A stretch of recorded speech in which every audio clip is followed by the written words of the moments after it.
Hello, NBA fans. Every day we have news about the Los Angeles Lakers. I'm a Lakers fan and I ask for your help by subscribing to the channel and giving me your thumbs up. With the current group, the Lakers recognize that a trade is necessary to become true title contenders. It seems that the Lakers' attention is focused on Miles Bridges of the Charlotte Hornets. LeBron wants to fight for a championship, Rich Paul told ESPN.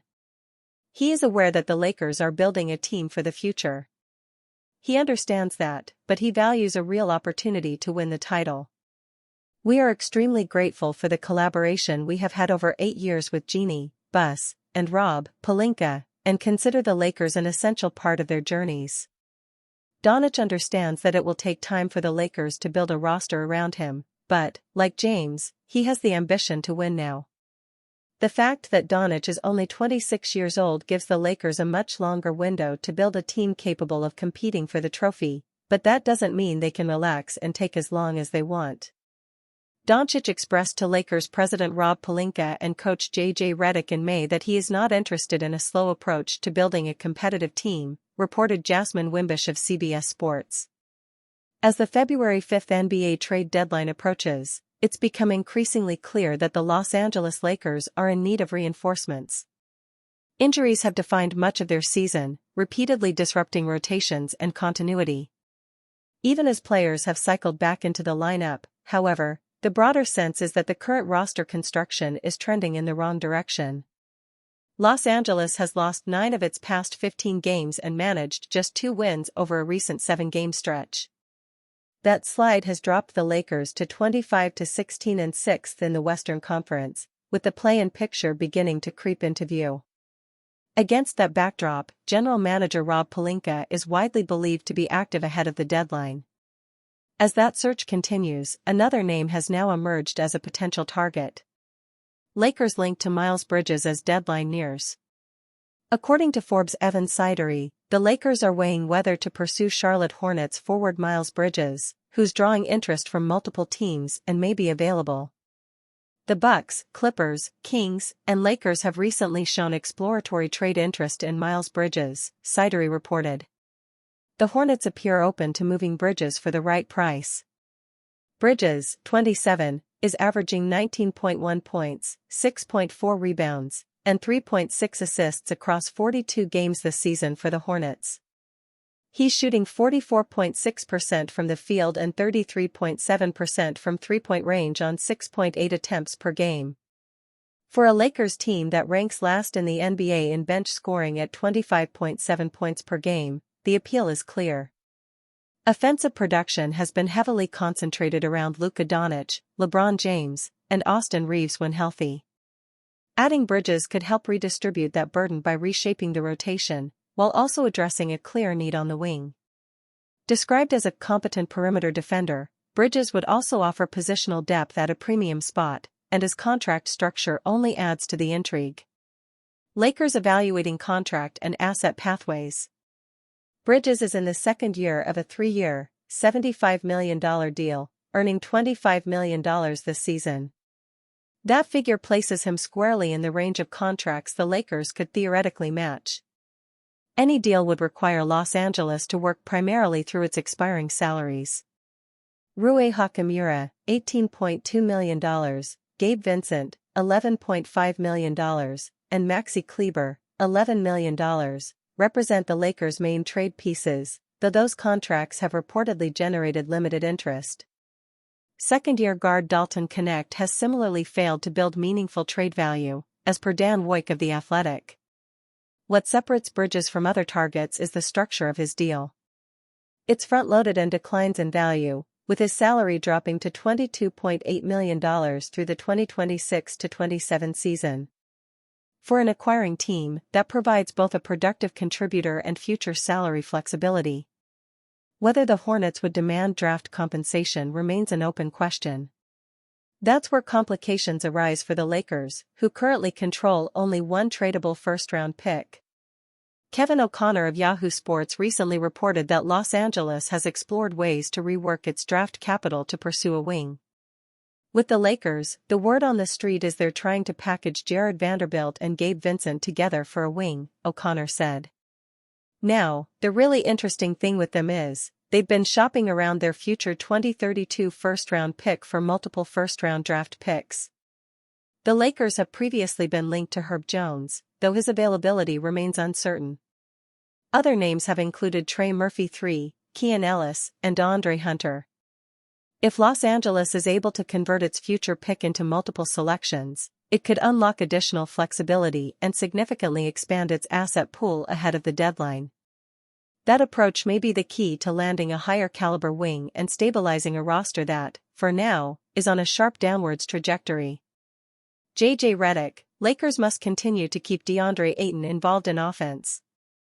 The star of the night for the Los Angeles Lakers in their victory over the Toronto Raptors was center DeAndre Ayton.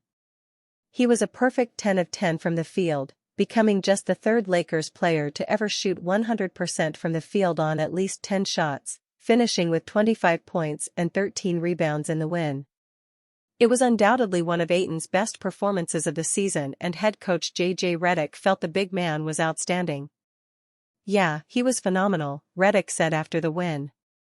"He's had a number of these games where he scores efficiently, but really just from a production standpoint to get 20-plus points, 10-plus rebounds that he's had games like this.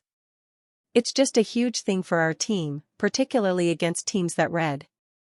And that's where I thought he made a huge difference today. There were a couple of passes early that we threw to him. One was a lob, one was we were trying to get a seal in early offense for him and we didn't get him the ball. One was a little high on the lob and then the other one got deflected. I thought our guys just continued to trust him. As the game progressed, he just made some really tough catches in traffic and then was able to score the basketball." The Lakers were looking for Ayton early and often against the Raptors, and Redick feels the team must continue doing that going forward.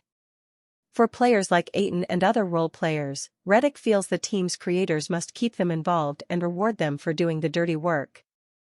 "There's a trust level that I think exists with our guys, particularly when he's in that short roll area," Redick noted. "Those are post spacing, where he can get those little dump-off passes around the restricted area, just got such a great touch. But for all our guys, the pass is what connects us offensively. Even the defensive-minded players, they still want to feel like they're part of the offense. That's just the natural thing that basketball players have. And as a big, in particular, you're involved in a lot of plays where you don't touch the ball.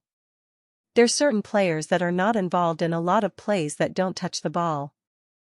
They're in the corner, for example. But a big is typically screening a lot, rolling, so you're doing a lot, and you don't always get rewarded. And I think it's important that we continue to look for him. Those couple of touches may not seem like much, but those rewards keep the defender's energy up on the other end of the court and keeps the bigs active at the rims and setting screens. The Lakers have that trust with one another, and when the ball is moving and everyone is involved, it makes this a much better team on both ends of the court." Lakers target sabotaged his chance to make an unmissable impression. Ochai Agbaji played a brutal basketball game against the Los Angeles Lakers on Sunday.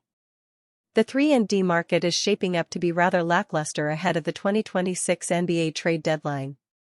That makes Ochai Agbaji one of the more attractive names who is quietly available.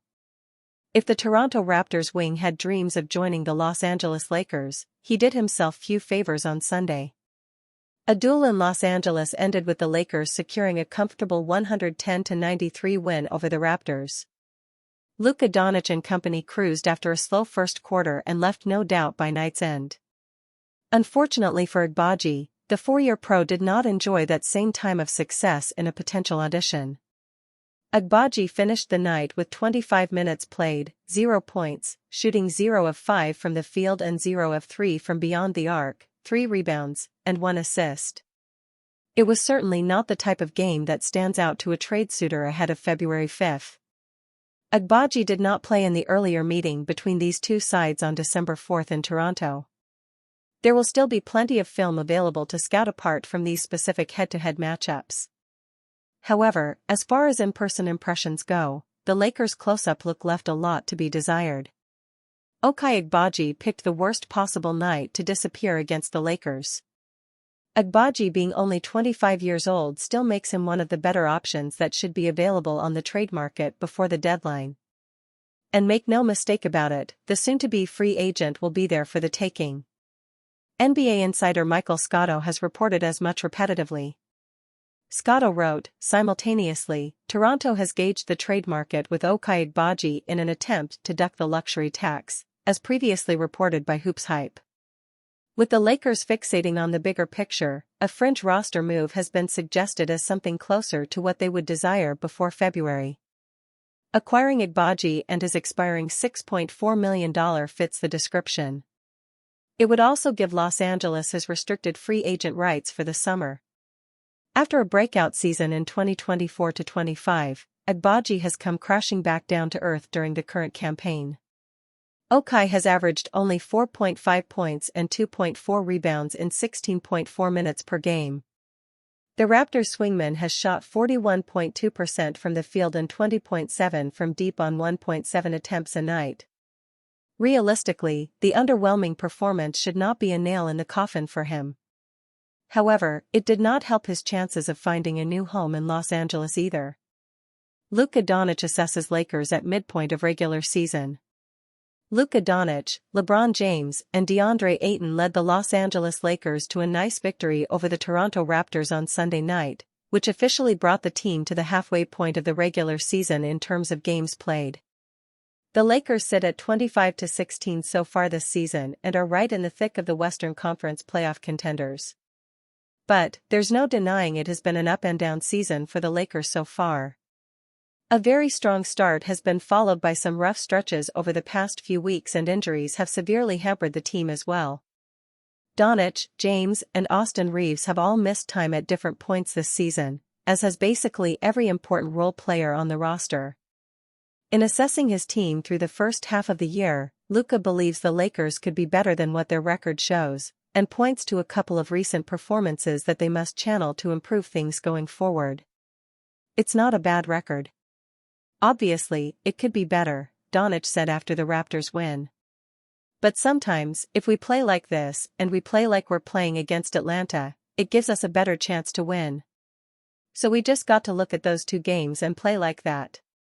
The Lakers have lost 5 of their last 7 games, but those 2 victories were extremely impressive performances over good Eastern Conference teams in the Raptors and Atlanta Hawks. The Lakers have proven they can play at a high level on any given night, but have been unable to consistently perform at that level lately. Things won't get easier for the Lakers as they are set to embark on an 8-game road trip that will really test them. Doncic and James will have to lead the way and keep this team together as Reeves continues to recover from his calf injury. The Lakers could be in a far worse position right now, especially considering all of the injuries they have dealt with, but they are also certainly capable of playing better than they have as of late.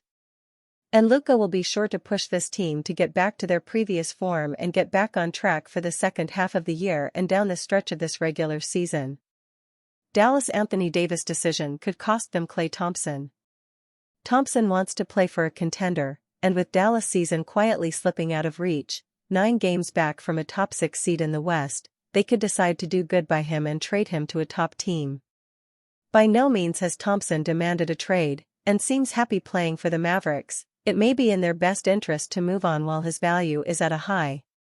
Thompson is averaging 18.0 points per game while shooting 49% from downtown over the last 6 games, and he is showing the rest of the league exactly why they should trade for him.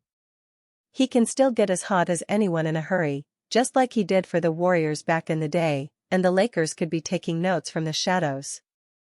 Los Angeles is 2-5 in their last 7 games, and their 3-point shooting has been one of their weaknesses all season long. The Lakers are 24th in the NBA in 3-point percentage at 34.8, and they obviously need more floor spacing around Luka Doncic for the final stretch of the season. They haven't done the best job of building around Doncic in his first year in Tinseltown, and a trade for another proven shooter could prove to be the golden ticket to turning their season around.